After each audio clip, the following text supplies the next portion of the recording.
नमस्कार, आप देख रहे हैं एबीसी इंडिया। मैं अमित भोबिया। दोस्तों, आज आपको ब्लैक फंगस के बारे में बताएंगे। ब्लैक फंगस के बारे में डराएंगे नहीं, यानी उन खबरों की तरह कोई खबर नहीं बताएंगे जिसमें आपको डर हो, क्योंकि चैनलों ने काम शुरू कर दिया ना डराने का। तो मानसिक दबाव आप पर नहीं दिया जाएगा, आपको केवल खबर समझाई जाएगी। खैर, बात करते हैं खबर की। खबर क्या है? खबर ये है दोस्तों कि black fungus, white fungus, yellow fungus, ये सब आप सुन रहे होंगे। और ये सच है कि ये बीमारी एक ऐसी बीमारी है जिसके अंदर 50% चांस हैं कि आप जिए, 50 है कि आप ना जिए अगर आपको हो जाए। जैसे कोरोना के अंदर चांस है 85 से 90% है कि हाँ, आदमी जी ही लेता है, वो सही हो ही जाता है। अगर किसी प्रकार की उससे अच्छी मेडिकल सुविधा ना मिले तो हो सकता है वो ना जी पाए, लेकिन वैसे जी जाता है। लेकिन फंगस के मामले में थोड़ा अलग है। लेकिन एक बात यह भी है कि फंगस जो है ये आपके घर पे भी है, मेरे घर पे भी है, हमारे हर घर के आसपास फंगस मौजूद है। लेकिन किस पे असर करेगी ये डिपेंड करता है उस व्यक्ति के इम्यूनिटी पावर पर कि किसकी इम्यूनिटी पावर कितनी स्ट्रांग है। जिसकी इम्यूनिटी पावर जितनी कमजोर होगी उस पर फंगस असर करेगी।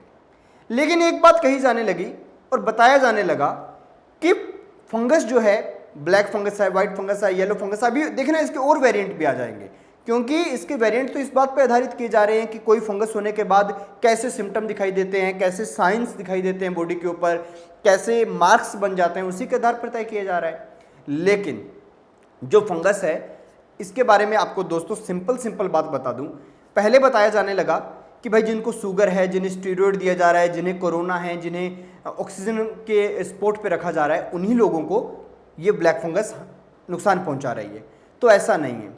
अभी हरियाणा के अंदर 507 के करीब मरीज हो चुके हैं अब तक ब्लैक फंगस के, जिनमें से 413 मरीजों के ऊपर रिसर्च की गई और उनकी हिस्ट्री खंगाली गई, तो सारी चीज़ सामने आ गई।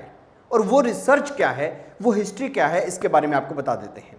413 लोगों पर जब रिसर्च की गई और हिस्ट्री खंगाली गई तो पता चला कि 64 लोग यानी 64 लोग ऐसे हैं जिनको कभी कोरोना पॉजिटिव हुआ ही नहीं, जो कभी कोरोना से संक्रमित नहीं हुए। इसका मतलब ये साबित होता है कि कोरोना जिनको है केवल उन्हीं को ब्लैक फंगस होगा, ऐसा नहीं। 110 मरीज ऐसे थे उन 413 मरीजों में से जिन्हें कभी स्टीरॉयड नहीं दिया गया। इससे यह साबित होता है कि स्टीरॉयड जिन्हें दिया जाता है केवल उन्हें ही ब्लैक फंगस होगा, ऐसा नहीं है। 79 लोग ऐसे हैं जिन्हें शुगर नहीं थी, उन्हें भी ब्लैक फंगस हुआ। तो इससे यह साबित होता है कि जिसको शुगर है उसी को ब्लैक फंगस होगा, ऐसा नहीं है। और 213 लोग ऐसे हैं जिन्हें ऑक्सीजन सपोर्ट पर रखा ही नहीं गया। इससे साबित होता है कि जो व्हाट्सएप यूनिवर्सिटी पर या जो आज से 4-5 दिन पहले तक न्यूज चैनलों पर, अखबारों में जो ज्ञान बांटा जा रहा था, वो सारा का सारा धाराशायी हो गया। और इसीलिए हरियाणा के गृह मंत्री अनिल विज को यह कहना पड़ा कि जो कोरोना है और जो ब्लैक फंगस है, इनमें रिसर्चर्स को चाहिए कि वो ब्लैक फंगस पर स्पेशल अध्ययन करे, अच्छे से रिसर्च करे, क्योंकि रिसर्च की आवश्यकता है। आंकड़े ये बताते हैं कि जो चीज़ें मानी जा रही थी वो गलत साबित हो गई कि शुगर वाले को होगा जी, कोरोना वाले को होगा जी, ऑक्सीजन सपोर्ट पर रखा उसको होगा जी, ये सब बातें झूठी साबित हो गई। तो साफ सुथरी सी बात यह है कि अपना ध्यान रखें, जो खाएं उसको अच्छे से साफ सुथरा करके खाएं। घर के फ्रीज में इस बात का ध्यान रखें कि टमाटर पर फंगस ना आ जाए, और आपका जो भी आलू की टोकरी है उसमें फंगस ना हो। उन सब चीज़ों का ध्यान रखें।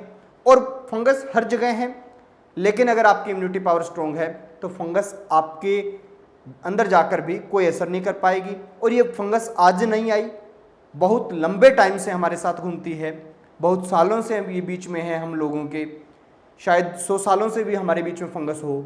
लेकिन ये असर तभी करती है जब लोगों की इम्यूनिटी पावर बहुत कमज़ोर होने लग जाए। खैर, आपको स्ट्रॉन्ग रहना है, बी पॉजिटिव रहना है, सकारात्मक रहना है और एबीसी इंडिया को देखते रहना है, क्योंकि हम पॉजिटिव खबरें बताते हैं। देखते रहिए एबीसी इंडिया, आपकी आवाज़, आपका विश्वास।